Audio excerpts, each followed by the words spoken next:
The man known to history as Reinhard Heydrich was born on the 7th of March 1904 in the town of Halle in eastern central Germany. His mother Elizabeth came from a wealthy family,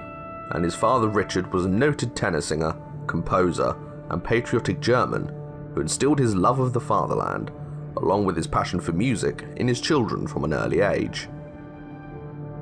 Reinhard was one of 4 children, 3 brothers and 1 sister, and their childhoods largely revolved around their father's love of music, resulting in Heydrich becoming a gifted violin player.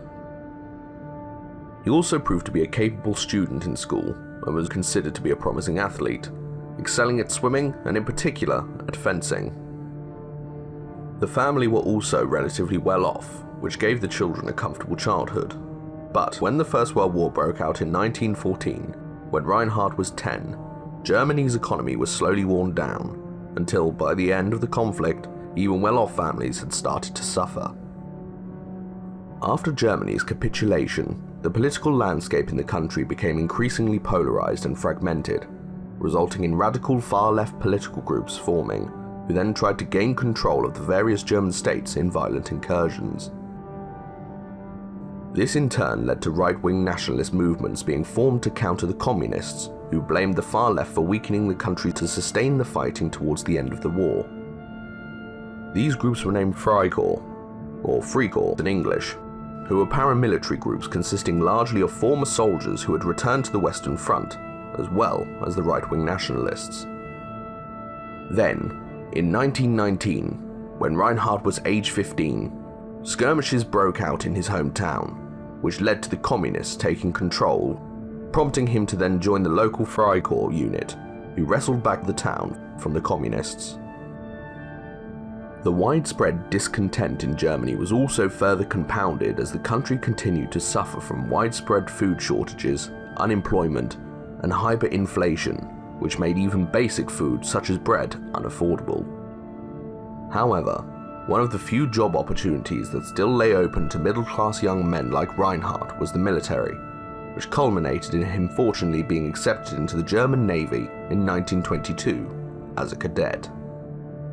He seems to have done well in training, as 2 years later he was promoted to midshipman and then was sent for training as an officer, resulting in him being made an ensign in 1924. His growing status, as well as his striking appearance, then led to various love affairs with a number of women. One of the women Heydrich was seeing at the time was his future wife, Lena Von Osten, who was a fully paid-up member of the National Socialist German Workers' Party, since her brother had taken her to one of Hitler's first mass rallies. The two then publicly announced their engagement, but their relationship, and Heydrich's career, was rocked to the core when the father of one of his former lovers, who was a friend of a high-ranking naval officer, complained that Heydrich had promised his hand in marriage to his daughter, and then deserted her. Reinhard was then charged with conduct unbefitting of an officer and a gentleman, and dismissed from the German Navy in April of 1931. Luckily for him, however, Lena did not desert him, and they were then married in December of 1931, and would go on to have 4 children during their time together. In many ways, Lena's decision not to break their engagement was one of the most important events of Reinhard's life, as he was now unemployed and desperate. But with his wife's help and connections within the Nazi Party, Reinhard's fortunes were about to change. The Schutzstaffel, or SS, had been formed in 1925 as a kind of close protection or bodyguard unit, but had remained relatively unimportant until 1929, when Heinrich Himmler, a former chicken farmer from Munich, was appointed to become Reichsführer SS. Himmler shared Hitler's belief in the superiority of the Germanic peoples, but in many ways was far more fanatical than Hitler, and sought to make the Nazi dream of a pure Aryan master race a reality by any means possible. At this time, in 1929, the SS was still very much a minor cog in the Nazi Party machine. But Himmler had massive personal ambition, and was determined to use the SS as a vehicle to both increase his own personal power, as well as his racist ideologies. This led to him seeking to expand the organization by any means possible, so that then, in 1931, Himmler ordered the creation of the new SS intelligence unit and started interviewing candidates to run it for him. Lena then, through her connections, got her husband an interview with Himmler, who was so impressed by Heydrich that he made him head of SS intelligence despite him having no experience. Although his salary was low to start with, Heydrich threw himself into his new role, setting up intelligence networks which were used to obtain information on Nazi opponents and also blackmail officials. His reputation then started to grow as his competence became clear, but he was soon confronted with a major setback when allegations were made against him regarding his rumored Jewish ancestry. A full internal investigation was then launched within the Nazi Party, which proved the purity of Heydrich's bloodline, but rumours surrounding his ancestry would continue over the coming years, although few, if any, had the courage to voice them publicly. Then, in 1932, partly as a reward for his services, Himmler appointed Heydrich to be the head of the newly named and reorganized SS security service called the SD, which over the coming months took control of regional police forces and expanded its influence. For Heydrich, the timing could not have been better, as on the 30th of January in 1933, Hitler was made Chancellor of Germany in a coalition government after the Nazi Party had steadily increased its vote share over the previous decade. After this, Hermann Goering, a former World War I fighter ace and one of Hitler's closest followers, was appointed Minister-President of Prussia and then took control of the Prussian police force, which was the largest in Germany. Within the Prussian police, there were two smaller departments which dealt with intelligence and political affairs, which Goering then merged into one to create a new organization named the Geheime Staatspolizei, or Gestapo, which was staffed by members of the Nazi Party. Goering then used his new instrument of terror to subdue the other political parties in Germany, so that before long, and after a rigged election in March of 1933, Hitler had obtained majority within the Reichstag, which in effect ended German democracy. The only trouble was that this new organization was a valuable tool of power, as the Gestapo was now Germany's foremost secret police service, making it a target for the majority power players within the Nazi hierarchy, most notably the SS and the SA. By 1933, the Sturmabteilung, or SA, which was the paramilitary arm of the Nazi Party under its leader, Ernst Röhm, consisted of 2 million men, meaning that it threatened to overwhelm all the other state agencies for policing and defense, including the armed forces. This led to growing pressure being put on Hitler from both inside and outside the Nazi Party for the SA and its leadership to be muzzled. Himmler and his new deputy Heydrich saw that the route to greater power for the SS lay in gaining control of the country's police forces and intelligence services, the most important of which was the Prussian police and the Gestapo. Himmler then set his sights on gaining control of the Gestapo and assimilating it into the SS, the only problem being that Goering, or Hitler, would have to approve its transfer.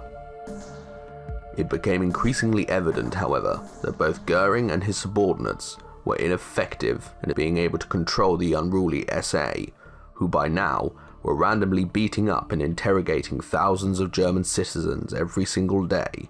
which increasingly made the Nazis more and more unpopular.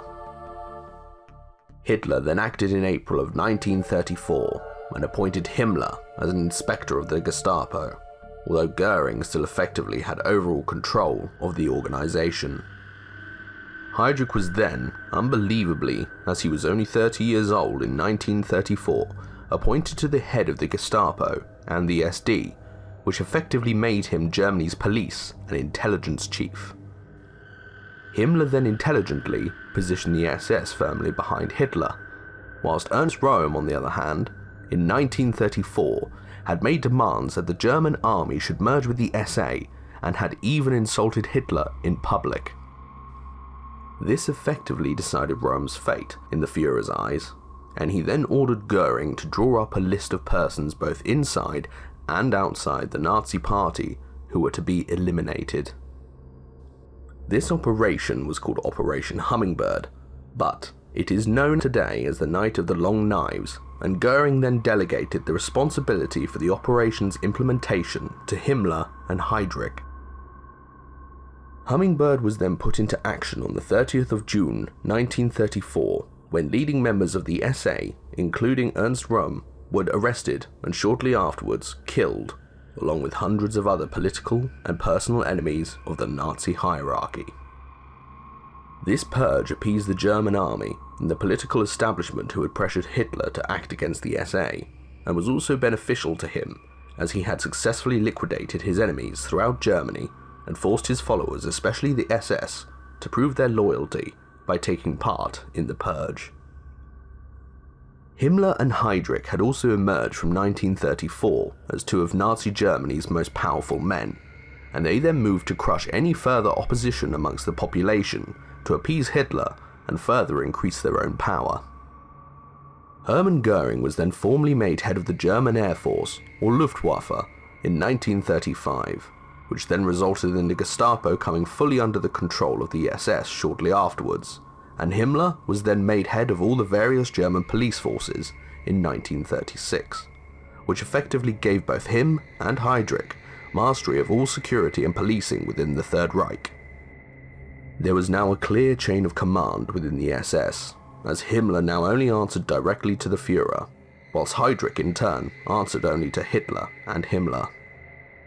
The Gestapo was by this time effectively beyond reproach, as the actions of its agents could not be challenged through the law courts, but only through the organisation itself. Heydrich was also aided by the Gestapo head of operations, Heinrich Müller, who also greatly increased the numbers of Gestapo agents and informants, which led to a culture of paranoia throughout the country, as neighbours accused neighbours of imagined offences, and personal feuds were settled by one party informing on another in acts of revenge. The first concentration camps also sprung up around Germany during this period, which, as the name suggests, were built to contain or concentrate undesirables and enemies of the state, who were often detained or even murdered if they were considered a threat to the regime. Persecution of the Jews had also increased in 1935 with the passing of the Nuremberg laws, which were designed to preserve the purity of German blood, as marriages between Jews and non-Jews were banned. Heydrich was then in 1936 given the extra responsibility, or honour, of planning the Berlin Olympics, the most challenging aspect of which was the ending for the duration of the Games of all anti-Jewish activity to avoid international criticism. Hitler then turned his attention to the unification of Germany with his homeland, Austria, and Heydrich aided this by ordering his agents to stir up support for the Union in the Nazi-supporting Austrian population. The Austrian government did their best to resist Germany taking control of their country by organising a referendum on the matter, but Hitler stated that any vote would be fraudulent and he would reject its outcome. The Führer then sent an ultimatum to Austria, whose government tried to gain support from France and Britain, which was not forthcoming, and German troops then crossed the border and occupied Austria on the 12th of March, 1938. The German armed forces were greeted by mass crowds of cheering people, but behind the public jubilation, the SS and the Gestapo were hard at work silencing, arresting, and eliminating anyone who was considered a threat to the new order. At this time, it was still possible for Jews to leave Nazi-controlled territories, as there was an ongoing policy of emigration, and after the unification of Austria and Germany, an office was set up by the SS in Vienna for purposes of facilitating the immigration of the Jews. This was headed by Adolf Eichmann, who would later become one of Heydrich's right-hand men and one of the most important single figures in the instigation and implementation of the final solution. To help with the subjugation of the country, Heydrich had also implemented the formation of special units of SS and Gestapo operatives named Einsatzkommando, who were tasked with securing public buildings and government officials. This unit would later be reorganized into the dreaded Einsatzgruppen, who were responsible for the subjugation and liquidation of undesirable elements behind German lines during Hitler's forthcoming invasions. Also, in 1938, Heydrich was involved in one of the most notorious actions against the Jews in the build-up to the war in Europe. On the 9th of November, a German diplomat in Paris, Ernst von Rath, was assassinated by a Jewish refugee who had recently fled Nazi Germany.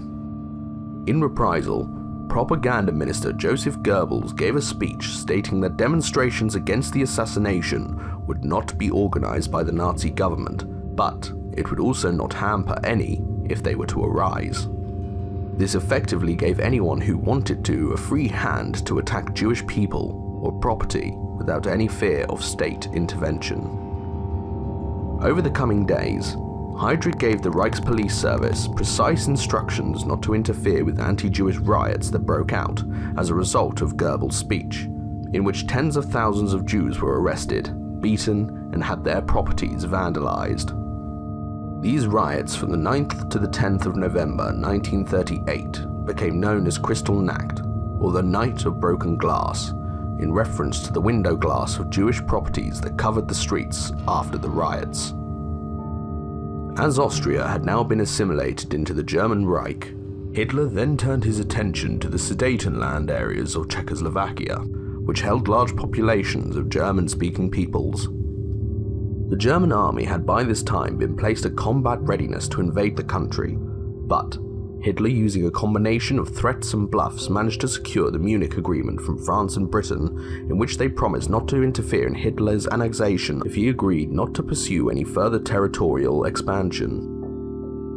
But the Führer went back on the Munich Agreement anyway, and in the spring of 1939, the remainder of Czechoslovakia was occupied by German troops.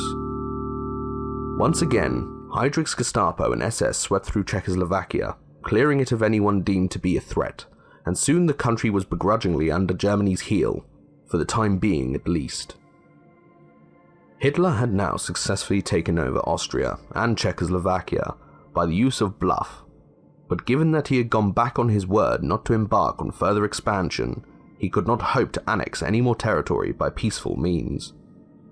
He then targeted Poland in 1939 and tried to, with Himmler, Heydrich and Müller's help, justify his invasion of the country by faking an attack on a German radio station by the Polish army. This involved a number of Gestapo prisoners being dressed in Polish army uniforms, who were then shot after a fake radio broadcast was sent out from the station claiming it was under attack. But the broadcasting power of the transmitter wasn't strong enough to be heard at long distance, which then meant that the fake attack had to be reported with a follow-up radio broadcast. This was soon overshadowed, however, by the German army's full-scale invasion of Poland, which began a day later on the 1st of September 1939, prompting France and Britain to then declare war on Germany. After a fierce struggle, Hitler's forces soon occupied the western half of Poland, and the eastern half was then invaded by Stalin's forces in accordance with the terms of Germany and Russia's Pact of Cooperation. Heydrich's forces followed the army into Poland and set about their now highly rehearsed routine of terror, and after the country had been dismembered, he then ordered the segregation of the country's Jewish population. This was done by the use of ghettos, mostly in the major cities, which were walled-off areas into which hundreds of thousands of Jews were forcibly interned, leading to the deaths of tens of thousands as food was scarce and disease was rife. These increasing responsibilities and the massive expanses of new territory which needed to be policed meant that the SS had, by 1940, ballooned in size, and Heydrich was now effectively in charge of the entirety of the Reich security services. These included the police, both uniformed and plain-clothed, the security services themselves that had domestic and overseas departments, and the Gestapo whose job it was to root out all opposition. After Hitler, or rather the SS, had subjugated Poland, Germany then invaded France in the summer of 1940 and inflicted a crushing defeat on the Allies. This yet again gave Heydrich even more responsibilities and problems, as the occupation of France meant inevitably that the SS and the Gestapo would have to expand their operations to take control of policing as well as identify and round off the nation's Jewish population and political enemies. Indeed, it should be remembered that the expansion of the SS and the Gestapo was ultimately dependent on the territory that Germany controlled, as because it was in charge of policing the interior of the Reich, it ballooned in size in tandem with Hitler's conquests. Matters were also complicated for Heydrich and his subordinates by the growing number of resistance members in the conquered territories, who were being aided by the defiant British and their Special Operations Executive, or SOE, whose activity would be a constant thorn in Heydrich's side and ultimately lead to his death. Hitler then, after failing to invade Britain in 1940, turned his attention to the Soviet Union and ordered the German armed forces, as well as the SS, to prepare for its invasion in 1941. It is estimated that during Hitler's invasion of Russia, over 2 million Jews were killed by the SS, who would often kill entire populations or settlements, including women and children, with no reason or trial. One of the worst examples of these massacres was at Babi Yar in September of 1941, where over 33,000 people were murdered in 2 days alone.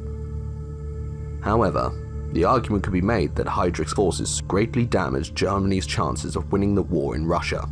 as its reign of terror turned the nationalities in the area who hated Russia against Germany, meaning that a great opportunity to gain their support was lost in the process. This is just one example of how the Nazi regime, and in particular the SS, time and time again made irrational decisions and wasted Germany's much-needed resources to exterminate whole populations, which in the long run only weakened Germany's war effort by depleting its resources and also harden enemy resistance. A surprising fact about Heydrich is that he also saw service during World War II as a pilot in the Luftwaffe and flew dozens of combat missions during the early stages of the conflict. This is particularly amazing, as he was at the time one of the most important members of the Nazi hierarchy, whose death or capture would have been a huge blow to say the least. But his career as a budding fighter ace were eventually cut short after he crashed his plane behind enemy lines in June of 1941, and after evading Soviet troops and returning to German lines, was forbidden to fly combat missions again by Himmler. He also yet had more responsibilities to attend to, as military production in Czechoslovakia had slumped by this time, as strikes were increasing and resistance to the German occupation was growing. Heydrich was then appointed to Deputy Reich Protector of Bohemia and Moravia in September of 1941, and was tasked with crushing Czech resistance and restoring arms production. He did this by using carrot and stick tactics in which resistance or strikes were severely punished, but, on the other hand, workers were given better pensions and working conditions as a positive incentive. Heydrich had also been appointed by Hitler, Goering, and Himmler to take charge of the plans to bring about a final solution to the Jewish question, and began in secret during the second half of 1941 to oversee its implementation. Then, in Berlin at Wannsee, on the 20th of January 1942, Heydrich chaired a meeting of various Reich department heads to finalize his plans for the final solution. We have proof of what was discussed at Wannsee, as Martin Luther, who was a Foreign Office official, did not destroy his transcript of the meeting despite being ordered to. During the discussions, Heydrich outlined his plans in which occupied Europe's 11 million strong Jewish population was to be transported across the continent from west to east and evacuated. Historians agree that the word evacuated was a cover word for killed. An evasive language such as this has in small part led to the growing trend of Holocaust denial, as the Nazis were very careful not to allow any written evidence of their plans to come to light. However, Adolf Eichmann would later state, after his capture by Israeli agents in Argentina nearly 20 years afterwards, that towards the end of the Wannsee Conference, the participants chatted casually about their plans, and in his words, were discussing the subject quite bluntly. They spoke about methods of killing, about liquidation, about extermination. This is crucial, as Eichmann's prominent position within the SS and his leading role in the implementation of the final solution means that his testimony is concrete proof that the Holocaust did take place, and disproves the sadly growing trend of Holocaust denial that is all too widespread in the West today. Heydrich also clearly outlined what degree of Jewish heritage was necessary for any given person to be evacuated, which was done to avoid any possibility of legal challenges which could delay the process. In essence, the minimum requirements for being considered Jewish were having at least 2 Jewish grandparents. However, if a person had 2 Jewish grandparents but was married to a non-Jew, they were spared. Also, people with 1 Jewish grandparent who were married to a Jew were considered Jewish. This gives one some idea of how determined the Nazis were to eradicate Jews from Europe, as a person could end up in a gas chamber even if they had never practiced the Jewish faith or even had Jewish parents.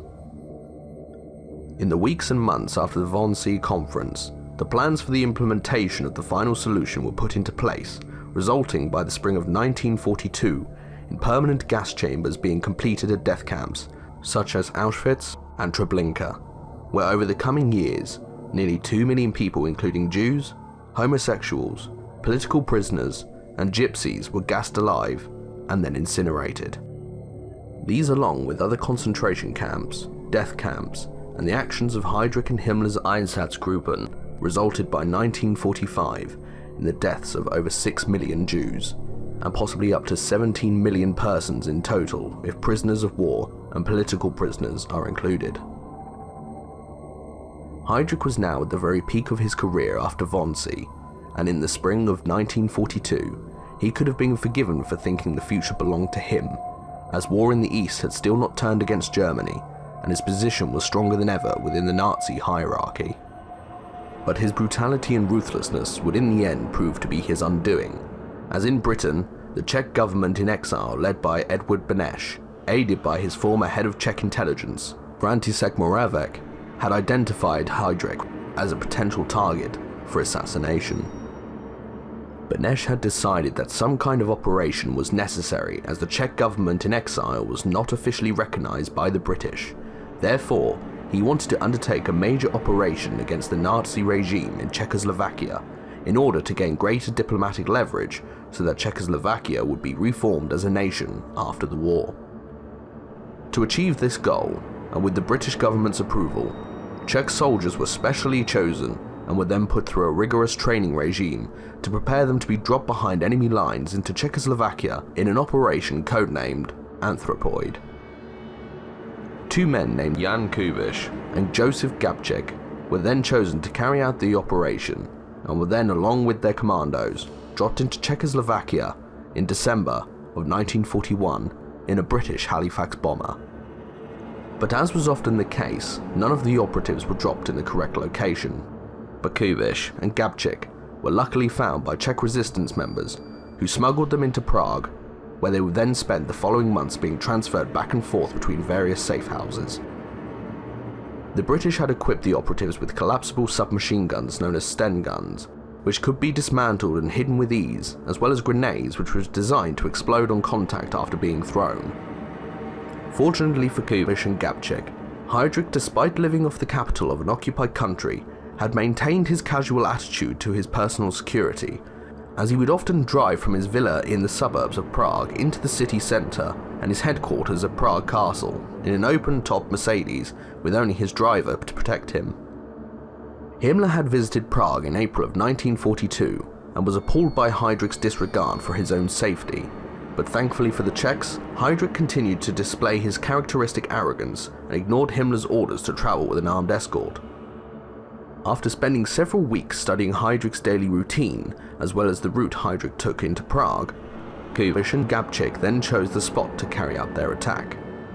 The location was a wide bend in the road where Kubiš, Gabčík, and along with a third agent, Joseph Valchik, would attack Heydrich's car as it slowed down. Word then reached them that Heydrich was due to leave the city for Berlin to meet Hitler, and possibly would be reassigned to Paris to subdue the growing resistance movements there. The decision was then made to carry out Operation Anthropoid before Heydrich left Prague for Berlin.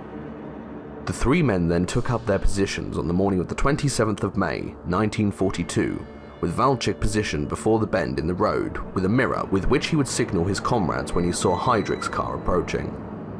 Kubish and Gabčík were positioned on the bend in the road near a tram stop where they could wait without arousing suspicion. Then, shortly after 10:30 AM, Heydrich left his villa and drove along his usual route, but was later than usual, as he had spent time with his family that morning before leaving the country. As he approached the Czech commandos, Valchik signalled his comrades to prepare themselves, and as Heydrich and his driver then rounded the corner, they were confronted by Gabčík, who stepped into the road, pulled out his submachine gun, aimed at Heydrich and pulled the trigger, but the gun jammed. Heydrich then made another fatal mistake and ordered his driver to stop the car, after which he then stood up and went for his pistol. Kubish then threw a contact grenade towards the car, attempted to land it inside the vehicle but missed, and then it exploded, sending shrapnel into Heydrich's side. The Czech agents then fled the scene, being chased by Heydrich's driver, but Heydrich himself then slumped to the floor, holding his side which was now bleeding profusely. He was then rushed to hospital in the back of a delivery van where the doctors tried but failed to remove the dozens of grenade fragments from his body. He initially seemed to be making a good recovery, but whilst eating lunch a week after the attack, he collapsed, went into a coma, and then died early in the morning of the 4th of June, 1942, aged 38. An autopsy concluded that he had died of sepsis, possibly caused by the horsehair stuffing of the seats in his car entering his body. Given the relatively primitive medical technology of the time, the exact causes of death are not known for certain. His attackers then went into hiding after the incident, but were then later betrayed by one of their comrades who revealed the locations of a number of resistance safe houses where they'd been given shelter. The son of one of the owners of the safe houses then revealed, after being presented with his mother's severed head, that Heydrich's assassins were hiding in the St. Cyril Cathedral in Prague. Gestapo and SS troops then surrounded the cathedral, and after a gun battle, all of the Czech agents inside, including Kubish and Gabčík, shot themselves to avoid capture. Hitler and his Nazi hierarchy were incandescent with rage at Heydrich's assassination, and ordered severe and brutal reprisals to be carried out as revenge for his death, and it is still debated to this day as whether the Nazi reprisals made the assassination of Reinhard Heydrich worthwhile. Heydrich was given a lavish state funeral by the Nazi regime, and was then buried with full military honours in Berlin, where many believe his body still lies to this day. In the coming years, the responsibility for the implementation of the final solution to the Jewish question fell to Heydrich's subordinates, including Adolf Eichmann, who during the later stages of World War II accelerated and streamlined the plans that his superior had masterminded. Indeed, his SS comrades paid Heydrich a grim final tribute, as the penultimate operation to exterminate Poland's Jewish population in the winter of 1942 to 1943 was codenamed Operation Reinhard. Reinhard Heydrich is today considered as one of the key masterminds of the Nazi Party's final solution to the Jewish question. He was arguably one of the most capable, ruthless, and cold-hearted members of the Nazi elite, and there is little doubt that if he had lived, that millions more innocent people would have died under his tyrannical rule. Indeed, many believe that if Germany had won World War II, Heydrich, given his ambition and ability, may well have become Führer himself, and one can barely imagine what the world would have been like if this had come to pass. In reality, however, Himmler and Heydrich's plan of creating a European master race by murdering millions of Jews, gypsies, and homosexuals did nothing but weaken Germany's chances of winning World War II, as it greatly depleted the Reich's precious and limited resources.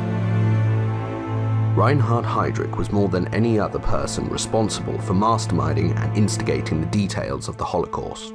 as the responsibility for its planning was delegated to him by Hitler and Himmler, and it was he who oversaw virtually every detail until by the time of his death, everything was in place for the coming genocide. There is no doubt that he is one of the most evil and frightening human beings who has ever walked the earth, and we must never forget the countless millions of men, women, and children who were brutally murdered under his rule.